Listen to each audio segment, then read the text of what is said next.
जब योगानंद जी को पता चला कि हिमालय में एक संत हैं जो हमेशा ध्यान में लीन रहते हैं और कभी सोते नहीं, तो उनके मन में जिज्ञासा उत्पन्न हुई जिसे वे शांत नहीं कर सके। योगानंद जी बचपन से ही योगियों और संतों के संपर्क में रहे थे।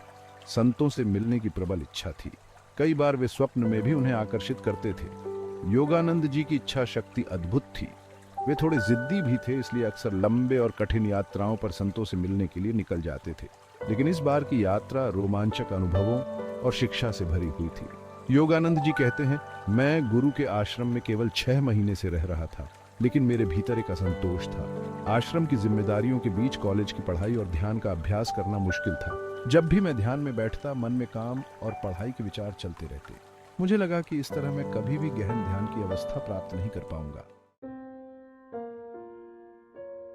एक दिन मेरी सहन शक्ति टूट गई और मैंने श्री युक्तेश्वर जी से कहा, गुरुजी, मुझे कृपया हिमालय जाने की अनुमति दें ताकि मैं वहां की गहरी शांति में ध्यान में रह सकूं। श्री युक्तेश्वर जी ने मुझे शांतिपूर्वक सुना और दृढ़ शब्दों में कहा, लोग हिमालय में सालों तक रहते हैं, फिर भी आत्म साक्षात्कार प्राप्त नहीं कर पाते। बाहरी पर्वतों से अधिक ज्ञान प्राप्त करना एक ज्ञानी गुरु से सीखना बेहतर होता है। योगानंद जी कहते हैं कि गुरुजी मुझे संकेत दे रहे थे कि मुझे हिमालय को बाहर जाने की बजाय अपने भीतर खोजना चाहिए, लेकिन मैं यह नहीं समझ पाया और बार बार उनसे जिद करने लगा। आखिरकार मेरे आग्रह पर वे मौन हो गए। उनके मौन को मैंने सहमति समझा और हिमालय जाने की तैयारी शुरू कर दी। अगले दिन मैंने अपने कॉलेज के प्रोफेसर से उस साधु के बारे में पता किया जो हिमालय में ध्यान मग्न रहता था और कभी नहीं सोता। प्रोफेसर ने मुझे बताया कि वह साधु आत्म साक्षात्कार प्राप्त कर चुके हैं। यह सुनते ही मैं तुरंत यात्रा पर निकल पड़ा। इस दौरान मुझे बहुत से उतार चढ़ाव का सामना करना पड़ा। जब मैं तर्केश्वर पहुंचा तो मैंने सोचा कि प्रसिद्ध मंदिर का भी दर्शन कर लूं, लेकिन मेरे मन में त्याग का भाव था और मैंने सोचा कि भगवान केवल अपने भीतर ही मिल सकते हैं। इसीलिए मैं बिना श्रद्धा व्यक्त किए आगे बढ़ गया। अहंकार की इस भावना का दंड मुझे तुरंत मिला। एक व्यक्ति से रास्ता पूछने पर उसने मुझे गलत दिशा बता दी। अंधेरा होते ही मुझे भटकाव का अनुभव होने लगा। जंगल में गीदड़ों की आवाजें आने लगी। 2 घंटे तक भटकने के बाद मुझे एक झोपड़ी मिली जहां एक किसान ने मुझे अपने घर में रुकने की अनुमति दी और सुबह सही रास्ता दिखाने का वादा किया। सुबह मैंने किसान द्वारा बताए रास्ते पर चलना शुरू किया, लेकिन हर कोई मुझे बस 2 मील और कहकर ही मार्ग बताता रहा। 6 घंटे की लगातार यात्रा के बाद मैं थकान से चूर हो गया। तभी अचानक एक अजनबी ने मेरे कंधे पर हाथ रखा।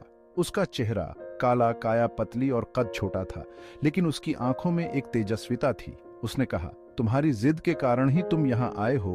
तुम्हारे प्रोफेसर को मेरे बारे में किसी को बताने का अधिकार नहीं था। यह सुनकर मुझे समझ में आ गया कि यही वह संत हैं जिनकी मैं तलाश कर रहा था। संत ने मुझसे पूछा, बताओ तुम्हारे अनुसार भगवान कहाँ हैं? मैंने धीरे से कहा, भगवान मेरे भीतर और हर जगह हैं। संत बोले, तो फिर तुमने कल मंदिर में अनंत ब्रह्म को उस गोल पत्थर में क्यों नहीं देखा? अहंकार के कारण तुम्हें गलत मार्ग पर भेजा गया और तुम कल से भटक रहे हो। संत ने कहा, जब हम भगवान को अपने भीतर खोज लेते हैं तब हम उसे हर जगह अनुभव कर सकते हैं। उन्होंने मुझे सिखाया कि हमें अपने ज्ञान और मार्ग पर गर्व नहीं करना चाहिए। यह अहंकार हमें ही नुकसान पहुंचाता है। जब हम अपना अहंकार छोड़ देते हैं तभी हम गहराई से चीजों को समझ पाते हैं। उसके बाद संत ने मुझे अपने कंधे पर प्यार से थपथपाया और कहा, युवा योगी, तुम अपने गुरु से क्यों भाग रहे हो? तुम्हारे गुरु के पास वह सब कुछ है जिसकी तुम्हें आवश्यकता है। बाहरी पर्वत तुम्हारे गुरु नहीं हो सकते। संत ने मुझे एकांत में ध्यान करने के लिए एक कमरा दिया और कहा, यह कमरा तुम्हारा पर्वत है। जब तुम अपनी आंखें बंद करते हो तो यह मानो कि तुम एक गहरी गुफा में प्रवेश कर रहे हो। इस शांति की गुफा में कोई विचार, कोई चिंता तुम्हें छू नहीं सकती। इस प्रकार ध्यान करो। योगानंद जी कहते हैं कि संत की बातों का मुझ पर इतना प्रभाव पड़ा कि मैंने तुरंत अपने भीतर उस शांत गुफा का अनुभव किया। बाद में संत ने मुझे अपने झोपड़े में ले जाकर ध्यान किया। जब संत ने अपनी आंखें खोली तो मैंने उनसे पूछा, क्या यह सच है कि आप कभी नहीं सोते? संत ने उत्तर दिया, मैंने 20 वर्षों तक एकांत गुफा में 18 घंटे तक ध्यान किया और फिर 25 वर्षों तक दुर्गम पर्वतों पर 20 घंटे बिना सोए ध्यान किया। ध्यान में शरीर को इतनी शांति और विश्राम मिलता है जितना गहरी नींद में भी नहीं मिलता। योगानंद जी ने उनसे पूछा, महाराज, क्या आप मुझे समाधि प्राप्त करा सकते हैं? संत बोले, तुम्हारा शरीर अभी तैयार नहीं है। जैसे एक छोटा बल्ब उच्च वोल्टेज सहन नहीं कर सकता। पहले शरीर को इस शक्ति के लिए तैयार करो, तभी तुम इसे सह पाओगे। अंत में योगानंद जी ने गुरुदेव से क्षमा मांगते हुए आश्रम लौटने का निर्णय लिया। मित्रों, इस यात्रा से हमें 4 महत्वपूर्ण सबक मिलते हैं। पहला, हमें कभी भी अपने ज्ञान और तरीके पर गर्व नहीं करना चाहिए, क्योंकि यह हमारी समझ को सीमित कर देता है। दूसरा, संसार में रहते हुए पूरे मन से काम करना भी ध्यान है। तीसरा, हमारी शांति और ध्यान की अनुभूति हमारे विश्वास पर निर्भर करती है। और चौथा, जो योग्य होता है उसे वही मिलता है जिसकी वह इच्छा करता है। हमें अपनी ही तैयारी पर ध्यान देना चाहिए, क्योंकि बाहरी परिस्थितियों को बदलने की आवश्यकता नहीं होती।